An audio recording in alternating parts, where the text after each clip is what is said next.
Welcome to Go Vote Omaha, presented by the League of Women Voters of Greater Omaha. I'm Geri Simon, a League member and your host. Each program we talk about important public policy issues. We hope you'll discuss those same issues and that at election time you'll be ready and willing to go vote. For this time we are going to talk about the fact that Nebraska is not one of the 32 states that has legalized use of medical marijuana. That may change relatively soon. And to discuss the issue, we have with us Nebraska State Senator Anna Wishart from Legislative District 27. Welcome, Anna. Thank you for having me. Thank you. Why is this legislation, you're planning to introduce legislation again in the unicameral, why is legislation needed in Nebraska for medical marijuana or medical cannabis? Well, there are a lot of people who are sick who we're treating like criminals in this state. And many of those people I've gotten to know over the past 2 years since I've been working and prioritizing this legislation for 2 years. And some of them have gotten caught crossing the Colorado border and face felony charges for the oils that they're bringing back to help with their pain or their nausea.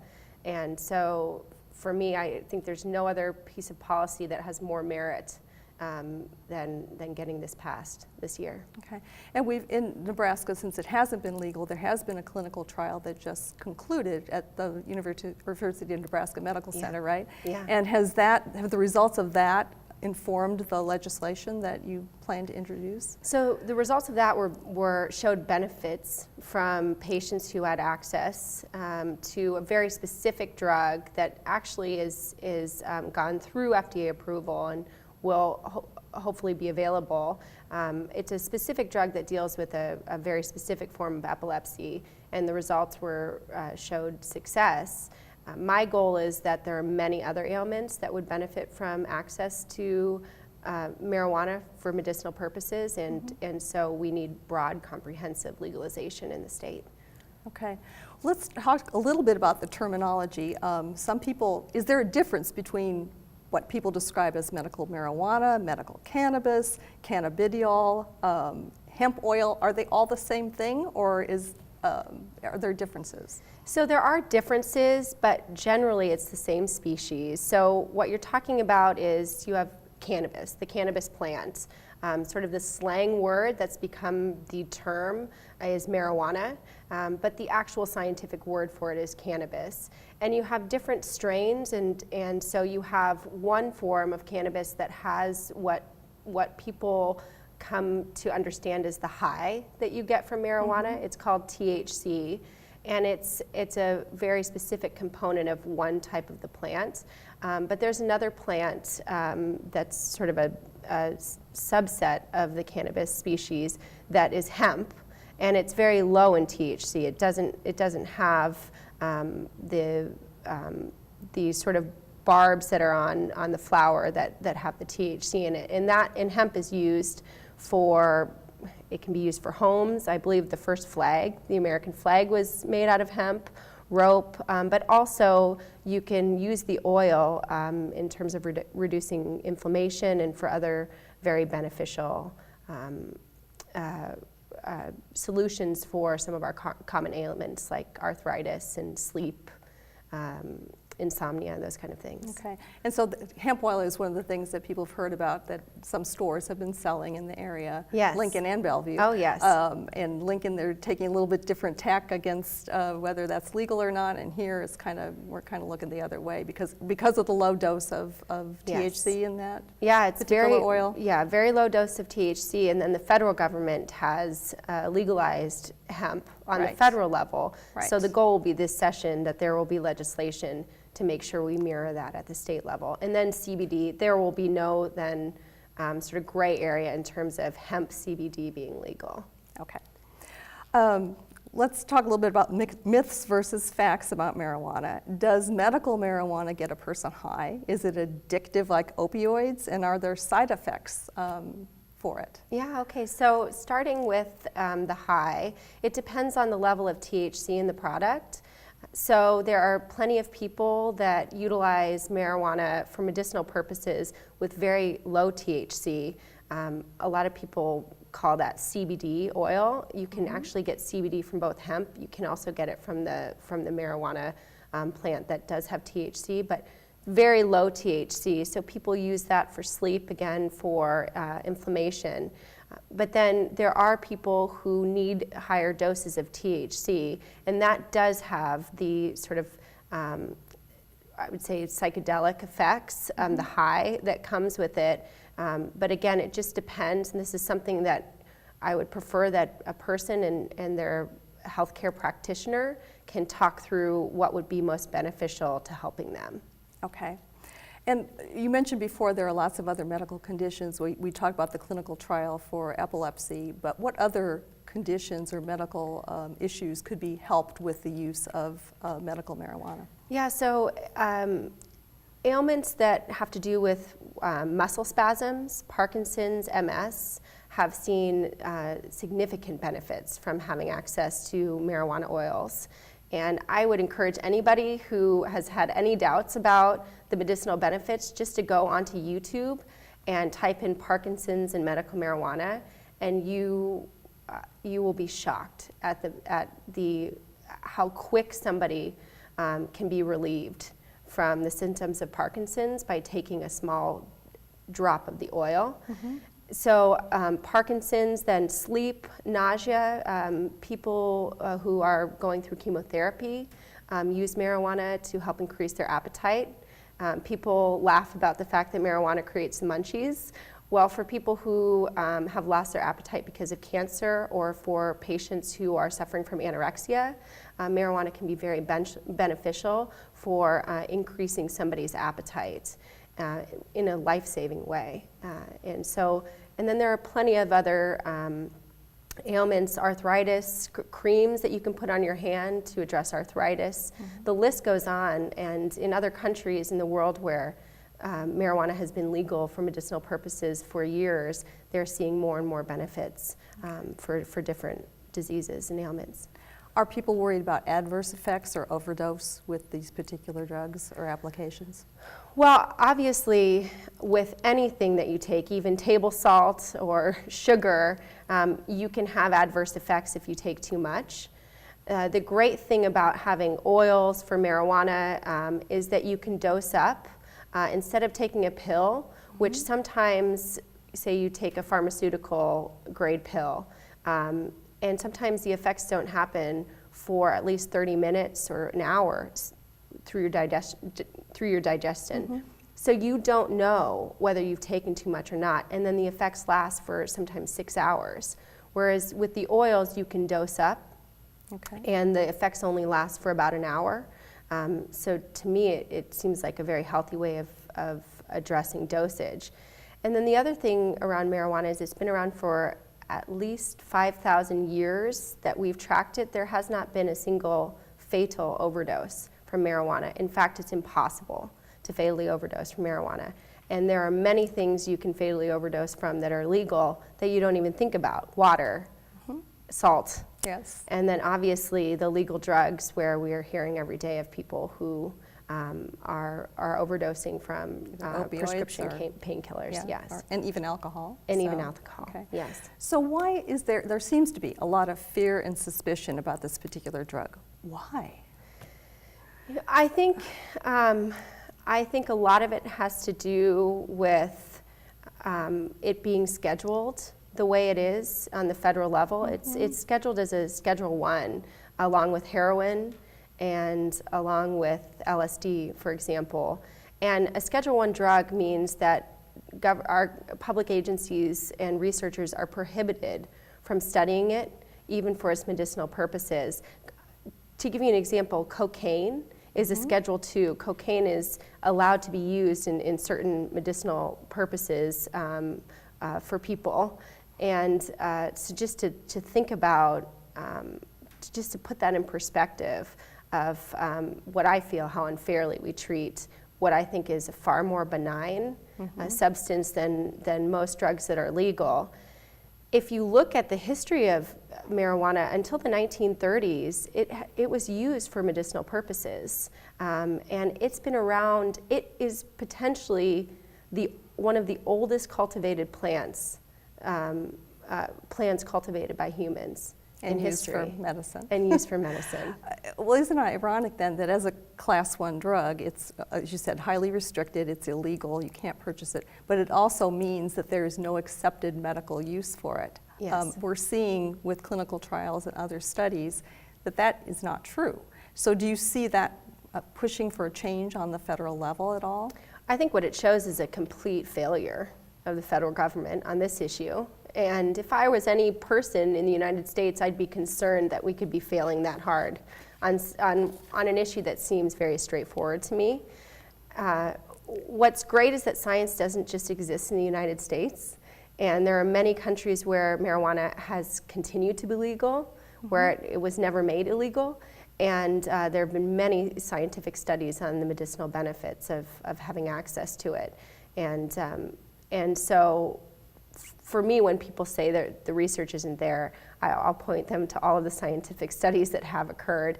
Luckily now, with it being legal in states, we're seeing more research happening at the state level as well. Right, and states have kind of made this a states' rights issue, and 32 Yes. states have enacted some measure that would allow for it.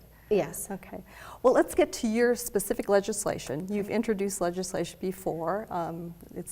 Legislation has not passed for several years in the unicameral. What exactly is in your new proposed legislation that you'll be introducing? Yeah, so there's a few really key elements that I will point out, many which were included in the bill I introduced 2 years ago. And a few others that I'm including in sort of the 2.0 version of the bill that I'm introducing this session on next Thursday. So the first and foremost, access for people is very critical for me and important. So that means, one, that I do not limit the diseases where marijuana for medicinal purposes would be legal. I leave it up to a healthcare practitioner to determine with the patient what would be, whether marijuana is a tool that they should use. A second part that is very important to me is that people will be able to grow up to 6 plants in their home. They cannot sell them, but they'll be able to grow. I think this helps with the access issue. If somebody is very low income, it gives them the option of only the purchase of seeds and then the materials needed to grow the plants. Otherwise, we will have a select amount of producers, manufacturers, and distributors, which is the stores where you would purchase marijuana across the state. Enough that in each congressional district there will be access for people. So that's another very important portion of it. And we will have a bill that is completely self-sustaining financially. So the fees for licensing each tier of those that grow it, those that manufactured it into the form that somebody would take it in the pill form or the oil form, and then those that sell it, all of those will be licensed, and those licensing fees will be able to pay for any of the regulatory needs. Okay, so it's broad in the sense that it covers many different forms of the drug. Yes. As opposed to some other places where it's been limited. Like, is it different from what Iowa did recently? They're Yes. very specific on what, it's an oil only, is that correct? Yeah, it's different from Iowa's in this. I would consider Iowa's bill a very narrow form of legalization for marijuana, and any step is good, but for me that's not enough. Iowa limits the amount of THC, and there are plenty of people who need access to THC in terms of addressing the illness and disease that they have. Okay. We know 32 other states have already legalized use of medical marijuana in some form. Was there anything that you took that we learned from those other states or that you used in crafting the particular legislation that you're going to introduce? Yeah, so since I last introduced the legislation 2 years ago, both Oklahoma and Missouri have legalized marijuana, and both, especially Missouri, have a really strong system that they put in place. And so we are taking portions of that to incorporate into our legislation. Okay.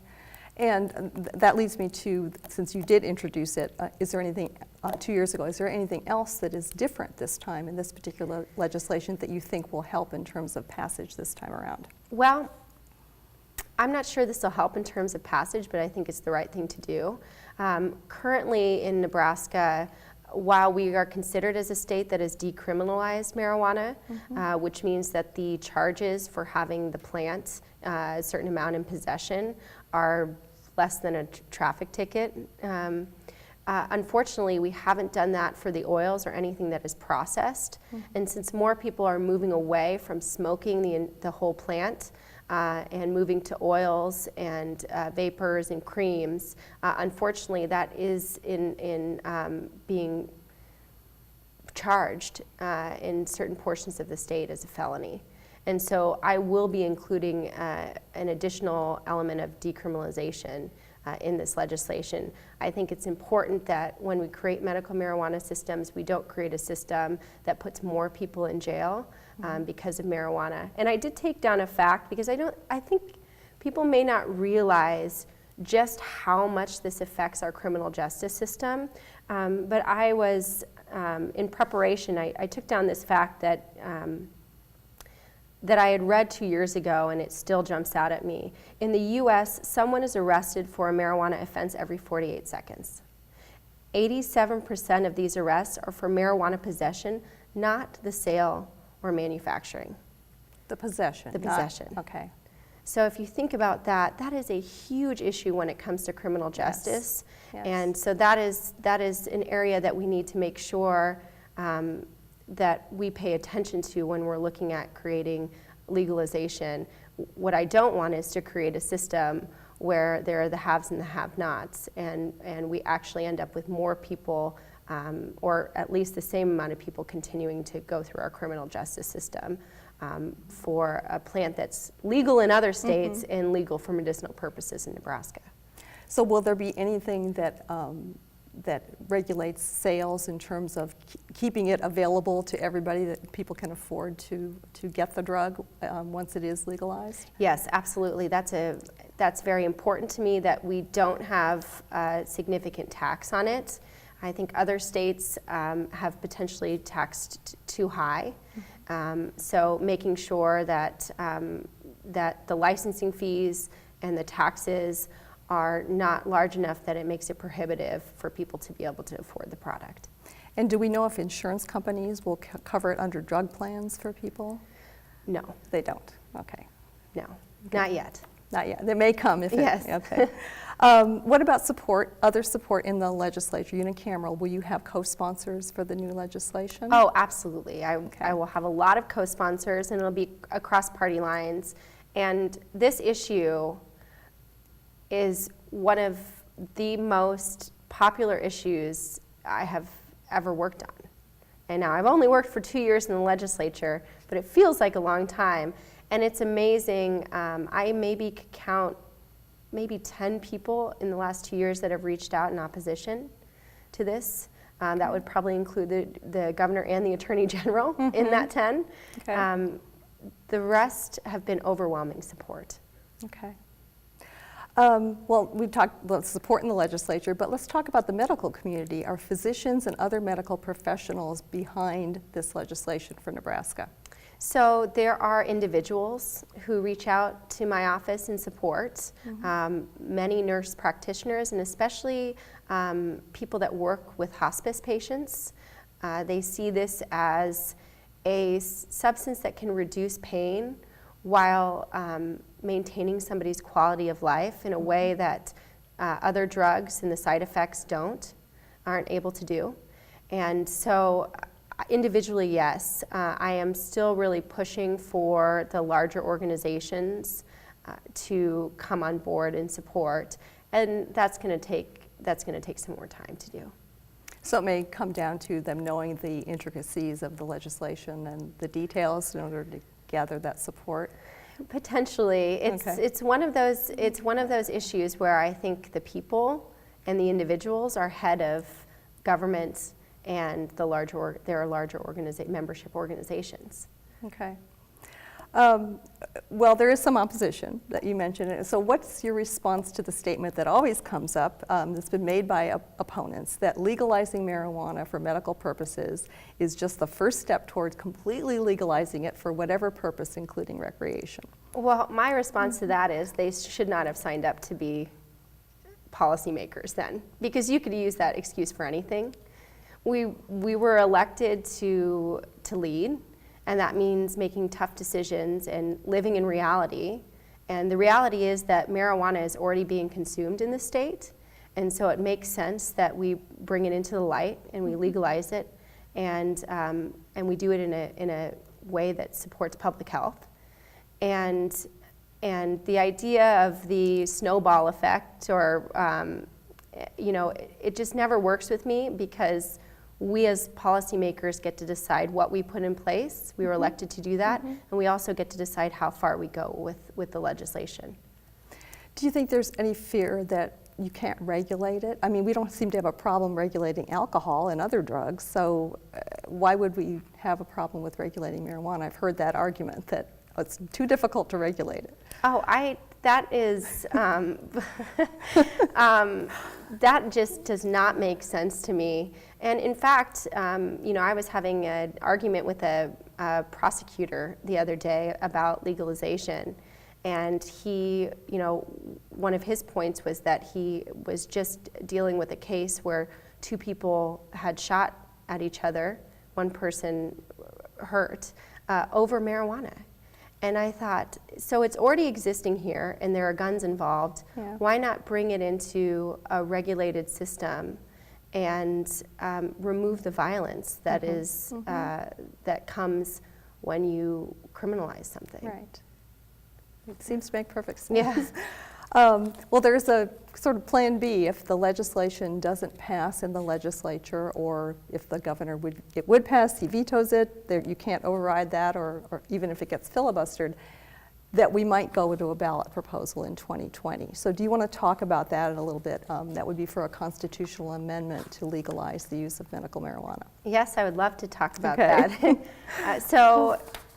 I have been calling it a plan B, but the more I think about it, I don't even think it's a plan B. I think it might be the best option, to be honest, and this is why. So obviously, it's great for us to pass something in the legislature, to put it in statute. It gives us flexibility in the coming years to be able to address issues that come up, just like we do with anything.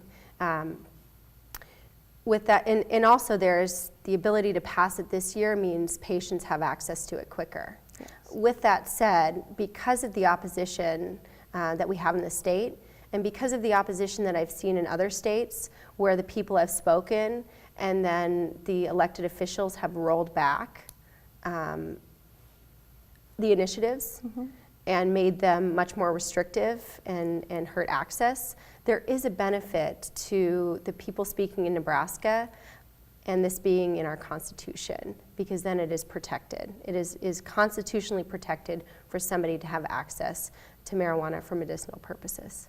Okay. And so a recent survey looking at that said that likely voters, that we have 77% of those likely voters would vote for passage of this initiative. So that would seem to indicate strong support in the citizenry for this proposed legislation as well. Yeah. Do you think that'll make any difference to any of the legislators, or? Well, that survey is 2 years old, and it didn't make any difference when I brought the bill the first time. I think the potential of a ballot initiative will put some pressure on some of my colleagues who, one, would prefer maybe not to run with that initiative on the ballot with them, but also to those who are concerned that when it's in the Constitution, it's much harder to regulate. Yes. And especially to regulate access.